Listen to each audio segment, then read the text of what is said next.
Rupkala, shop number 9, Vastupal apartment near Shrinath ice cream, Dadangwad Tekro opposite Sayaji library, Navsari. MDF chocolate depot, shop number 1, crystal apartment besides Canara bank, Sindhi camp road, Navsari. Mangaldeep TVS, national highway number 8, near Meera doors, Kabilpore, Navsari. વિશ્વસનીય દાગીનાનું વિશ્વાસપાત્ર સ્થળ Soni Ranchhodbhai and sons jewellers, Patvasheri, Navsari. Parekh brothers jewellers, opposite Hanuman temple, Mota Bazar, Navsari. Akshar vision arena, shop number 8, Shantinath complex, Shantadevi road, Navsari. New India bakery, અમારી શાખા નવસારી, મરોલી, સુરત. નમસ્કાર દર્શક મિત્રો, આપ નિહાળી રહ્યા છો નવસારીથી પ્રસિદ્ધ થતી ન્યૂઝ ચેનલ N7. સમાચારોમાં હું નેન્સી મોદી આપનું સ્વાગત કરું છું. સમાચારોની શરૂઆત કરતા પહેલા એક નજર આજના મુખ્ય સમાચારો પર.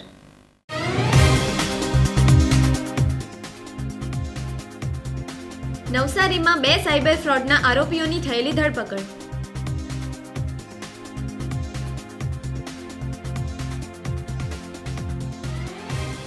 ધારાગીરીમાં માસૂમ બાળકોના મોત મુદ્દે જોગી સમાજે હત્યાનો લગાવેલો આરોપ.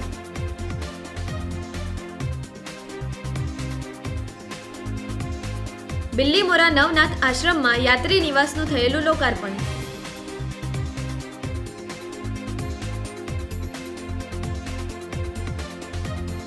બાપ સ્વામિનારાયણ મંદિરના ઉપક્રમે યોજાયેલો મેયરનો સન્માન સમારોહ.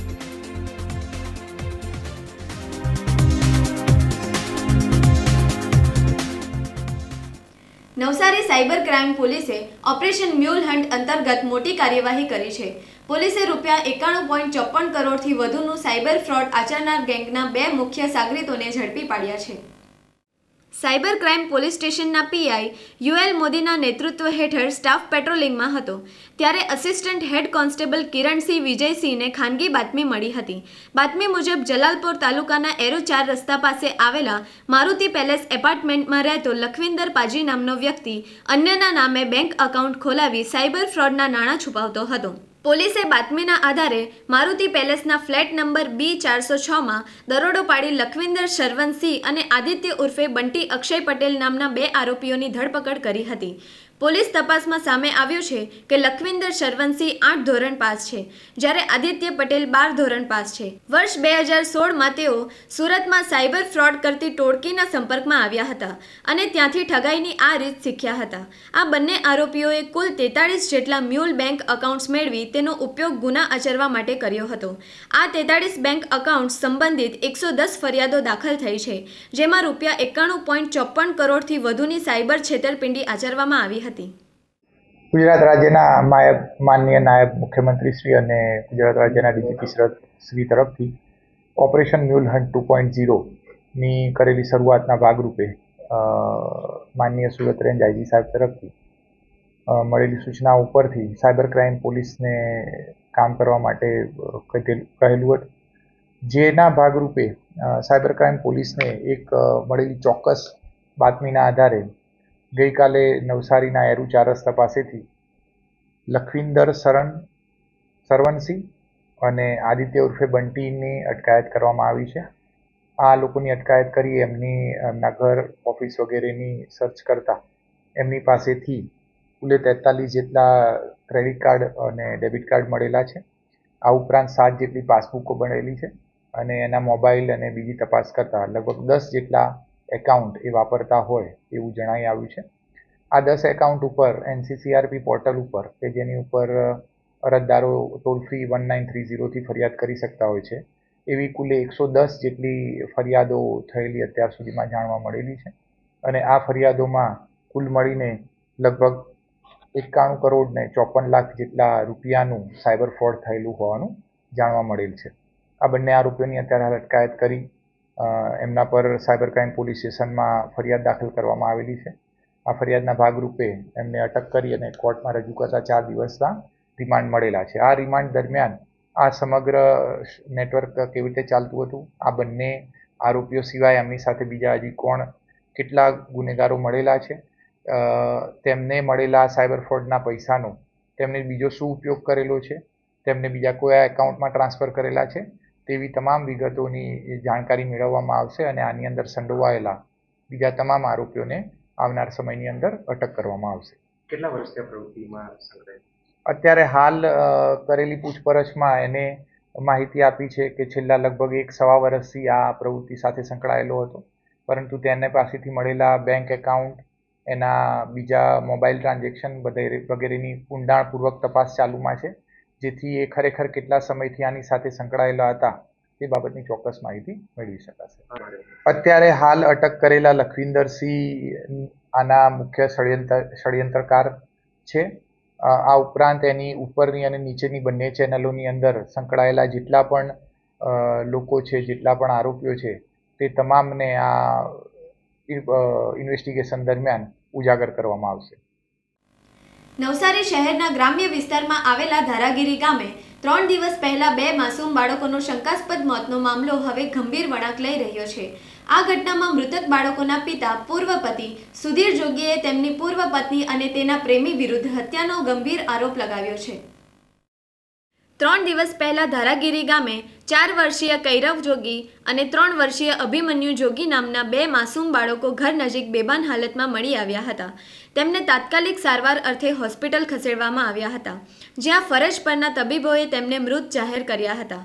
પ્રાથમિક તબક્કે આ ઘટના સામાન્ય અકસ્માત કે ગુંગળામણ હોવાનું મનાતું હતું. જોકે મૃતક બાળકોના પિતા સુધીર જોગીએ આક્ષેપ કર્યો છે કે આ કોઈ અકસ્માત નથી, પરંતુ પૂર્વ નિયોજિત કાવતરું છે.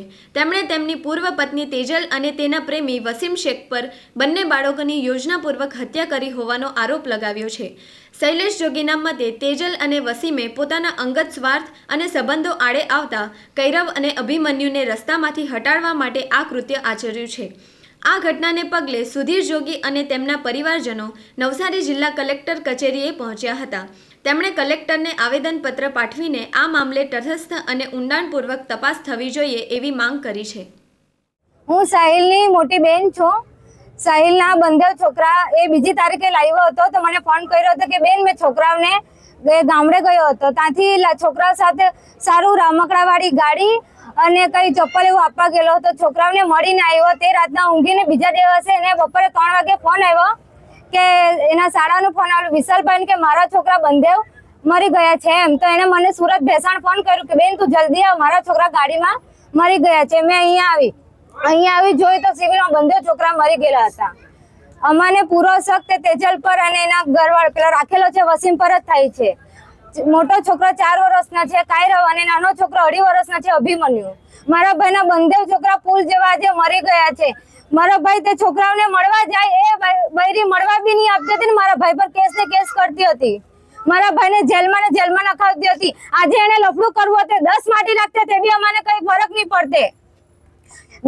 છોકરા આપી દેવું જોઈએ. મારા ભાઈ તો ચાલ એની પરિસ્થિતિ ની હારી હતી, મેં તો હારી હતી કે નહીં. મને કહેતે કે બેન તારી ભાઈની ઓલાદ લઈ જા, તો હું લઈ જતે. મારી માંગણી છે કે બંને એ લોકો તેજલ ને અને તેના પેલા વસીમ ને ફાંસી થવી જોઈએ. મારા ભાઈની 2 ઓલાદ ગયેલી છે, જે એક ઓલાદ હોય તો વાત જુદી છે, એક્સિડન્ટ થઈ જાય તે બી વાત જુદી છે. બંને છોકરા એક સાથે મરણ પામે એટલે શું કહેવાય? અમને લાગે છે કે છોકરાઓ રોજ ધારાગીરીના ઘરના બારણામાં ધૂળમાં સંડાસ કરે નહીં, ત્યારે 1.5 કિલોમીટર 1 કિલોમીટર તાપમાં આટલી તાપમાં આપણાથી નહીં તો આટલા દૂર બાવરામાં ગાડીમાં કઈ રીતના સંડાસ કરવા જઈ શકે છોકરા? વચ્ચે ગટર છે, અમે જોઈને આવ્યા છે વચ્ચે કેટલી મોટી ગટર છે, અમારાથી કુદાય પણ નહીં. અમારી સમાજ માટે એક દુઃખદ ઘટના છે, જે 2 માસૂમની હત્યા કરવામાં આવી છે અને એમાં એવો આરોપ મૂકવામાં આવ્યો છે કે ગાડીની અંદર ગુગળામણમાં મર્યા છે, પણ એ ખોટો આરોપ છે. હકીકત એમની હત્યા કરવામાં આવી છે. એમની પ્રેમિકા જે છે તે વિધર્મીના પ્રેમમાં છે અને એ વિધર્મીના પ્રેમમાં પડેલી છે, એના કારણે બંને માસૂમની હત્યા કરી છે. અને અમે એક આશા રાખીએ છીએ કે ઇન્સાફ મળવું જોઈએ. હવે એમનો બાપ છે, એમની પરિસ્થિતિ ઘણી વીક છે, પણ અમારી સમાજ એમને સપોર્ટ કરી રહી છે કે ભાઈ કંઈક ન્યાય મળે. જો સમાજ આગળ નહીં આવશે તો પછી આવા વિધર્મીઓ આવી જશે અને ઇન્સાફ નહીં મળશે. આના કારણે અમે લોકો વિચાર કર્યો કે સમાજ એક સંગઠન કરીએ અને એમને કંઈક ઇન્સાફ માટે રજૂઆત કરીએ. આના કારણે અમે આજે સંગઠન કરી એક રેલી કાઢી છે અને કલેક્ટરને આવેદનપત્ર આપ્યો છે અને અમે ટીવી ચેનલના માધ્યમથી અમે એક આશા રાખીએ છીએ કે અગાઉ જે કંઈ રિપોર્ટો આવ્યા છે એ તદ્દન ખોટા આપ્યા છે. ગુંગરામણથી મોત નથી થઈ, બાકી એમને મારી નાખવામાં આવ્યા છે. બંને માસૂમની હત્યા કરવામાં આવી છે. કારણ કે પેલી જે તેજલબેન છે, જે સાહિલની પત્ની છે અને સાહિલને રાખતી નથી અને વિધર્મીના પ્રેમમાં પડેલી છે, આના કારણે એણે એનો રસ્તો સાફ કરવા માટે બંને માસૂમની હત્યા કરાવી છે. બસ આટલું જ અમે એક આશા રાખીએ છીએ કે મીડિયાની માધ્યમથી અમને ઇન્સાફ મળવું જોઈએ અને એવી આશા રાખીએ છીએ કે ફાંસીની સજા થવી જોઈએ, કાં તો ઉંમરકેદની સજા થવી જોઈએ કે જેનાથી સમાજની અંદર એક દાખલો કડકમાં કડક બેસે કે કોઈ પણ માં આવી દીકરાની હત્યા નહીં કરે અને કોઈ પણ પ્રેમી આવી હત્યા ખોટી નહીં કરે. એમ નવસારીના BAPS મંદિરના ઉપક્રમે નવનિયુક્ત મેયર સહિત પદાધિકારીઓનો અભિવાદન સમારોહ યોજાયો હતો. નવસારી મહાનગરપાલિકાના નવનિયુક્ત મેયર અશોક ધોરાજીયાનો સન્માન સમારોહ સ્વામિનારાયણ મંદિરના સંતો દ્વારા કરવામાં આવ્યું હતું. નવસારીના ગ્રીડ નજીક આવેલ બાપ્સ સ્વામિનારાયણ મંદિરના ઉપક્રમે મહાનગરપાલિકાના મેયર સહિતના નગરસેવકો અને ભાજપના પ્રમુખ સહિતના પદાધિકારીઓનો અભિવાદન સમારોહ યોજાયો હતો. બાપ્સ સ્વામિનારાયણ મંદિરમાં દર્શન સાથે સન્માન સમારોહનો આરંભ થયો હતો. નવનિયુક્ત મેયર અશોક ધોરાજીયા, જિલ્લા ભાજપના પ્રમુખ ભૂરાલાલ શાહ, પૂર્વ ધારાસભ્ય પિયુષ દેસાઈ તેમજ મહાનગરપાલિકાના નગરસેવકોનું વિશેષ સન્માન થયું હતું. સ્વામિનારાયણ મંદિરના સંતો દ્વારા તમામ પદાધિકારીઓને અભિનંદન પાઠવી આશીર્વાદ પાઠવ્યા હતા. બિલ્લીમોરાના નવનાથ આશ્રમમાં પ્રસાદાલય અને નવનિર્મિત યાત્રી નિવાસનું ઉદ્ઘાટન CR પાટીલના હસ્તે થયું હતું. નવસારી જિલ્લાના બિલ્લીમોરા શહેરમાં પ્રસિદ્ધ નવનાથ આશ્રમમાં વિવિધ 2 પ્રકલ્પોનું ઉદ્ઘાટન થયું હતું. નવનાથ આશ્રમમાં નવનિર્મિત પ્રસાદાલય અને યાત્રી નિવાસને કેન્દ્રીય જળશક્તિ મંત્રી CR પાટીલના હસ્તે ખુલ્લું મૂકવામાં આવ્યું હતું. નવનાથ આશ્રમમાં યાત્રીઓને વધુ શ્રેષ્ઠ સુવિધાઓ મળી રહે તે હેતુથી 2 પ્રકલ્પોનો આરંભ કરવામાં આવ્યો છે. કેન્દ્રીય શક્તિ મંત્રી CR પાટીલ, પૂર્વ સાંસદ અને રાજસ્થાનના ધારાસભ્ય સંત બાલકનાથ પણ વિશેષ ઉપસ્થિત રહ્યા હતા. આ પ્રસંગે CR પાટીલે જણાવ્યું હતું કે હિન્દુ ધર્મ માટે, સનાતન ધર્મની રક્ષા માટે આપણા વડાપ્રધાન પૂરી તાકાતથી કામ કરતા આવ્યા છે. CR પાટીલે વડાપ્રધાન નરેન્દ્ર મોદીને સંસારી યોગી ગણાવ્યા હતા. આપણા માનનીય પ્રધાનમંત્રી નરેન્દ્ર મોદી સાહેબ પણ એક પ્રકારના સંસારી યોગી જ છે. એ પણ જે કંઈ કરે છે એ સનાતન ધર્મ માટે, હિન્દુ ધર્મની રક્ષા કરવા માટે એ બિલકુલ પૂરી તાકાત સાથે કામ કરતા આવ્યા છે અને એટલા જ માટે એમને કામને સફળતા મળે છે. એમની યોજનાઓ લોકલક્ષી હોય છે, સામાન્ય લોકોને એનો લાભ મળે એ પ્રકારની યોજના હોય છે, એટલે જેનાથી લોકોનું જીવન સરળ બનતું હોય છે. આવા એ પણ આપણા પ્રધાનમંત્રી મોદી સાહેબ પણ એક યોગી પુરુષ જ છે અને એટલે જ આખા દેશ અને વિદેશમાં એમની એક મોટું નામના છે. ખાસ કરીને દક્ષિણ ગુજરાત અને નવસારી જિલ્લાના પ્રવાસે આપણા કેન્દ્રીય જળશક્તિ મંત્રી CR પાટીલ સાહેબ, ભૂરાભાઈ અને અમારી પૂરી ટીમ આજે નવસારી જિલ્લાના પ્રવાસે છે. ખાસ કરીને જે નવસારી જિલ્લા પંચાયતના પ્રમુખ બન્યા છે એવા નિરાલીબેન નાયકનું અભિવાદન કાર્યક્રમમાં હાજર રહેવાનો અવસર મળ્યો અને સાથે સાથે પછી જે દક્ષિણ ગુજરાતનું સનાતન ધર્મનું કેન્દ્ર છે એવું નવનાથ ધામમાં આવવાનો મોકો મળ્યો. નવનાથ ધામની અંદર આપણા આદરણીય કેન્દ્રીય જળશક્તિ મંત્રી CR પાટીલ સાહેબ અને પરમ પૂજ્ય આપણા બાલકનાથજી અને સાનેદાદાના હસ્તે આજે ભવ્યથી ભવ્ય ભોજનાલય અને ભક્ત નિવાસનું લોકાર્પણ કરવામાં આવ્યું અને આનાથી જે નવનાથ ધામમાં હજારો આપણા ભક્તો આવે છે એમના માટે સારું ભોજન અને સારી રહેવાની સુવિધા મળે એ હેતુથી આજે લોકાર્પણ કરવામાં આવ્યું છે. અને એની સાથે જ આપણું નવનાથ ધામ ખાસ કરીને પૂરા દક્ષિણ ગુજરાતની અંદર સારું સેવાનું કામ અને સારું સનાતન ધર્મનું કામ કરે છે અને આગળના દિવસોમાં આ જ રીતે કામ થાય એના માટે બધા અમે સહિયારો પ્રયાસ કરીએ. નવસારી જિલ્લા પંચાયતના નવનિયુક્ત પ્રમુખ નિરાલી નાયકનો અભિવાદન સમારોહ CR પાટીલના અધ્યક્ષસ્થાને યોજાયો હતો. નવસારી જિલ્લા પંચાયતના પ્રમુખ તરીકે સામાન્ય મહિલા બેઠક ઉપર અમલસાડના નિરાલી નાયકની બિનહરીફ વરણી થઈ હતી. જિલ્લા પંચાયતના પ્રમુખ નિરાલી નાયકનો અભિવાદન સમારોહ કેન્દ્રીય જળશક્તિ મંત્રી CR પાટીલના અધ્યક્ષસ્થાને યોજાયો હતો. નવનિયુક્ત જિલ્લા પંચાયતના પ્રમુખ નિરાલીબેન નાયકને CR પાટીલે શુભેચ્છાઓ પાઠવી હતી અને જિલ્લા પંચાયત નવસારીના પ્રમુખ નિરાલી નાયકને CR પાટીલે પોતાની ત્રીજી દીકરી તરીકે ગણાવ્યા હતા અને તેમને પ્રોત્સાહિત કર્યા હતા. આ સમારોહમાં જિલ્લા ભાજપના અધ્યક્ષ ભુરાલાલ શાહ, ધારાસભ્ય રાકેશ દેસાઈ તેમજ જિલ્લા પંચાયતના સદસ્યો હાજર રહ્યા હતા. સમાજ અને કાર્યકર્તાઓમાં એક આનંદની લાગણી તે દેખાય છે. અહીં જે સંખ્યા ઉપસ્થિત છે એના પરથી દેખાય છે કે કેટલું ખુશીનું વાતાવરણ અને કેટલો એના પ્રત્યેનો પ્રેમ એ આજે અહીં દેખાઈ રહ્યો છે. દેખાઈ રહ્યો છે અને છલકાઈ રહ્યો છે એમ કહેવું પડે, કેમ કે આ હોલ સિવાય પણ બહાર અનેક લોકોને પ્રવેશવાની જગ્યા નથી મળી. મારી દીકરી પણ સરપંચ હતી, બંને દીકરી, પછી એક દીકરી જિલ્લા પંચાયતની અધ્યક્ષ થઈ હતી, આજે બીજી દીકરી જિલ્લા પંચાયતની અધ્યક્ષ થઈ છે. એટલે મારા માટે તો એક આનંદની વાત છે. પણ મને વિશ્વાસ છે કે જિલ્લા પંચાયતના અધ્યક્ષ તરીકેની જવાબદારી નિભાવવામાં નિરાલી સફળ થશે, કેમ કે આપ સૌના આશીર્વાદ એની સાથે છે અને આ આશીર્વાદને કારણે એને કામમાં સરળતા રહેશે અને અનેક આગેવાનો એને માર્ગદર્શન કરવા માટે, એને આગળ વધવા માટે અને એને સપોર્ટ કરવા માટે જ્યારે એ હાજર છે એ બતાવે છે કે કોઈ ભૂલ ન કરે એની ચિંતા તમે બધા કરવાના છો અને સફળતાપૂર્વક આગળ વધે, જિલ્લાનો વિકાસ થાય એના માટે એને માર્ગદર્શન પણ આ સૌના અનુભવોને કારણે એ નિરાલીને મળવાનું છે. અને વિશ્વાસ છે કે નિરાલીને ત્યાર પછી એમના પતિ જે અમરસારમાં સરપંચ થયા હતા, એમણે અનેક વિકાસના કામો કર્યા. ગરીબ વર્ગના લોકો એમની વસ્તીમાં પણ ખૂબ સારું કામ થાય, બધી જ સુવિધા એમને પ્રાપ્ત થાય એના માટેના પણ સફળ પ્રયત્ન એમણે કર્યા હતા. મારી પાસે જ્યારે પણ જ્ઞાન લેવા આવતા ત્યારે એમનો પહેલો શબ્દ હતો કે આ લોકોની ખૂબ જરૂરિયાત છે અને એના માટે તમે ગ્રાન્ટ આપો.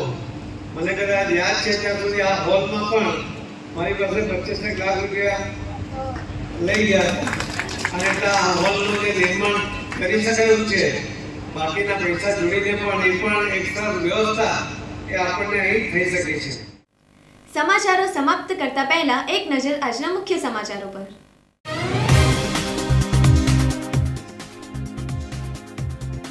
નવસારીમાં 2 સાયબર ફ્રોડના આરોપીઓની થયેલી ધરપકડ.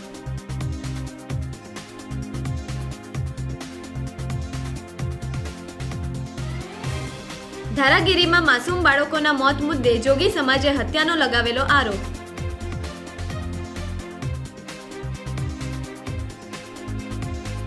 બિલ્લીમોરા નવનાથ આશ્રમમાં યાત્રી નિવાસનું થયેલું લોકાર્પણ.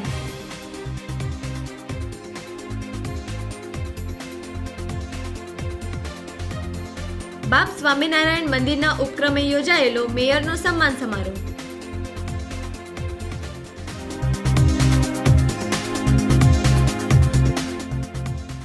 તો આ હતા આજના સમાચારો. બન્યા રહો અમારી સાથે અને જોતા રહો નવસારીથી પ્રસિદ્ધ થતી ન્યૂઝ ચેનલ N7. નમસ્કાર.